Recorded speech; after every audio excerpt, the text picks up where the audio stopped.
भाई मैं अगर हौसला है सुनने का तो रुको और सुन के जाओ। जो गैर बयानियां यहां हुई है उसे सुन के जाओ, सुन के जाओ, सुन के जाओ। भागते क्यों हो? भाई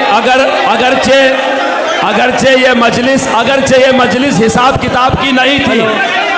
नहीं भाई आप एक मिनट, भाई आप एक मिनट मेरे सामने सटका है। देखिए ये नहीं रुक जाइए बिल्कुल नहीं। ये मजलिस हिसाब, आप खामोश रहो भाई, आप खामोश रहो, मुझे बात करने दो।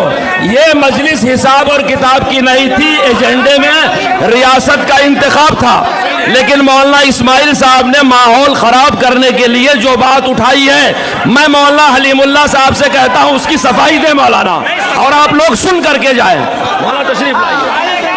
जब बात मुंतजिमा में आ गई, मुंतजिमा हयात हाकिमा है, मौलाना हलीमुल्लाह साहब तशरीफ लाए और उसकी सफाई दे। मौलाना इस्माइल साहब भी उसे सुन करके जाएं। आइए मौलाना।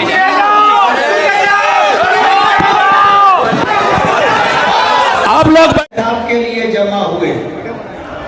हमारी जमात एक दस्तूरी जमात है और दस्तूर के मुताबिक ही हमारे तमाम उमूर अंजाम दिए जाते हैं। आज इस मजलिस में बात की इब्तिदा दस्तूर से हुई और किसी का नाम पेश किया जाए उससे पहले मैंने कुछ कहना चाहा था, तो मुझे ये जवाब दिया गया कि नाम पेश किए जाने से पहले किसी के कुछ कहने का मौका या बात कहने की इजाजत दस्तूर में नहीं। मैंने इस बात को कबूल किया कि जब ये दस्तूर है तो हमारी जमात दस्तूरी है, दस्तूर का एहतमाम, दस्तूर को मानने का एहतमाम होना चाहिए। लेकिन दूसरी गैर दस्तूरी बात की जा रही है कि सदर मोहतरम को ये पसंद है कि वो ऐसा कोई शख्स है जिसका सियासत से ताल्लुक हो, वो हमारी जमात का सदर ना रहे।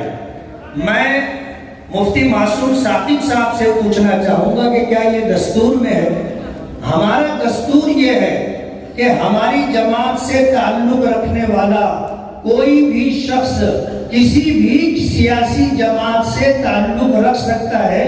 शर्त यह है कि वो सियासी जमात फिरका परस्त ना हो। ये हमारे दस्तूर में है।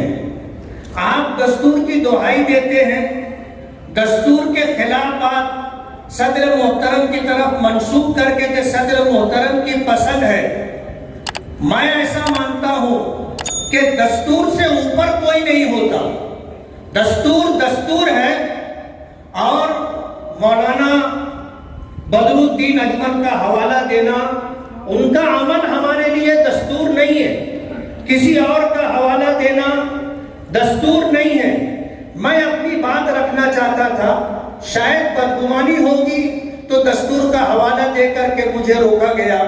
हमारा हमेशा का ये मामूल रहा है कि हम इत्तेफाक के राय से सदारत का इंतखाब करते, कभी इख्तिलाफ नहीं होता, लेकिन कुछ मामलात हैं जिसकी वजह से ये माहौल बनाया गया कि सदारत के लिए ऐसी सूरत हाल बनना चाहिए कि इंतखाब नजर आए और पूरे महाराष्ट्र से